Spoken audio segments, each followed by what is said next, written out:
আসসালামু আলাইকুম। আজকে আমি তোমাদের জন্য সসীম ধারা থেকে দ্বিতীয় নং প্রশ্নের দ্বিতীয় নম্বর অঙ্ক নিয়ে এসেছি। এই অঙ্কটি তোমরা দেখো কিভাবে করতে হয়, এটা সলভ করে দেব।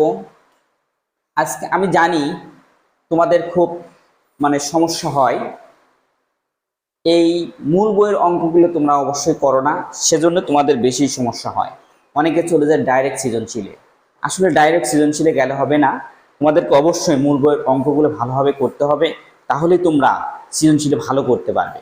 আমি মূল বইয়ের অঙ্কগুলোই নিয়ে এসেছি এবং মূল বইয়ের অঙ্ক করানোর পরে আমি তোমাদের 1 থেকে 10টি সৃজনশীল দেব, তোমরা যেন সুন্দরভাবে করতে পারো। সাজেশন আকারে আমি তৈরি করে সলভ করে দেব, তোমরা অবশ্যই দেখবে। আজকে আমি তোমাদেরকে এই অঙ্কটি করে দিব। দেখো এখানে দেওয়া আছে যে 8 + 11 + 14 + 17 ধারাটির কোন পদ 392 হবে। এখানে আমরা লিখব প্রথমে 2 নং প্রশ্নের, এখানে 2 নং প্রশ্নের 2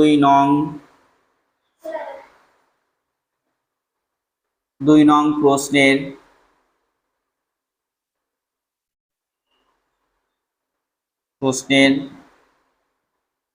সমাধান।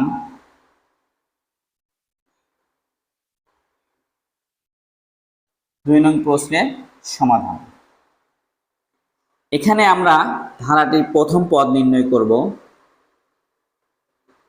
এখানে ধারাটির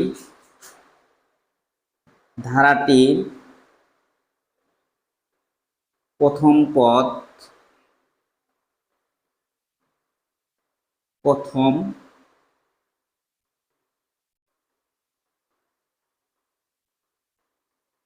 পদ দেওয়া আছে a = 8 এবং ধারাটির সাধারণ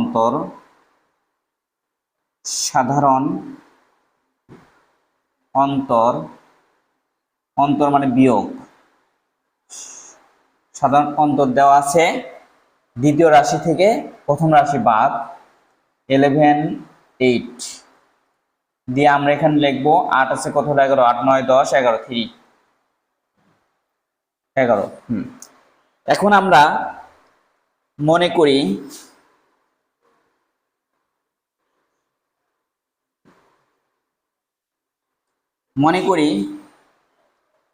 কোন পদ দেওয়া আছে। আবার কোন পদ যখন চাবো অবশ্যই আমরা মনে করি nতম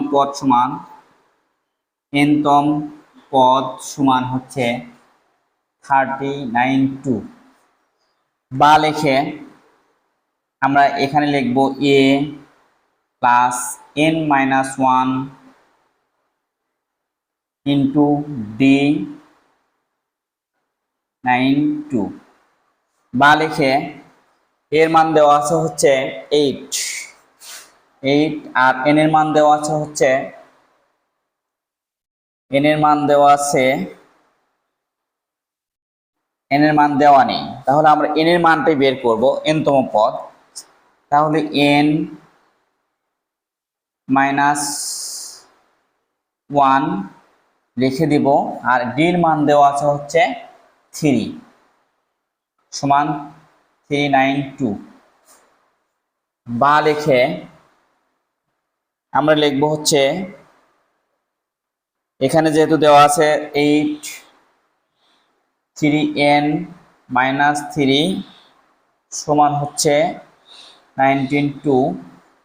বা লিখে 8 এর মধ্যে 3 বাদ দিলে থাকে হচ্ছে 5, এখানে 392। বা 3n রেখে দিব, এই পাশে প্লাস আছে, ওই পাশে আমরা কি করব মাইনাস করে নেব, 92 - 5। বা নিকে 3n সমান হচ্ছে এখানে 2 আছে 5 আছে কত হলে 12 হবে 7, আর তাহলে 1 8 আর হচ্ছে 3 থাকলো। বা লিখে 3 আমরা এখানে n রেখে দিব, 3 এই পাশে ভাগ হবে 387 ভাগ হচ্ছে 3, তাহলে 3 কে 3 3 দোকানে 6, এখানে আমরা কাটাকাটি করব 8 7 3 দিয়ে আমরা মা লিখব, এখানে দেওয়া আছে বা n সমান হচ্ছে হলে 3 8 7, 3 দিয়ে ভাগ করব, 3 কে 3 3 দোকানে 6 3 লং 27, অতএব n সমান পেলাম হচ্ছে 129। অতএব এখানে প্রশ্ন যেটা বলছে কোন পদ, অতএব 129তম পদ সমান হচ্ছে 392। এটা অ্যান্সার হয়ে গেল। ডিয়ার স্টুডেন্ট, তোমরা এইভাবে অঙ্কটি করবে, তাহলে তোমাদেরকে সবচাইতে সহজ মনে হবে। এটা এইভাবে করবা।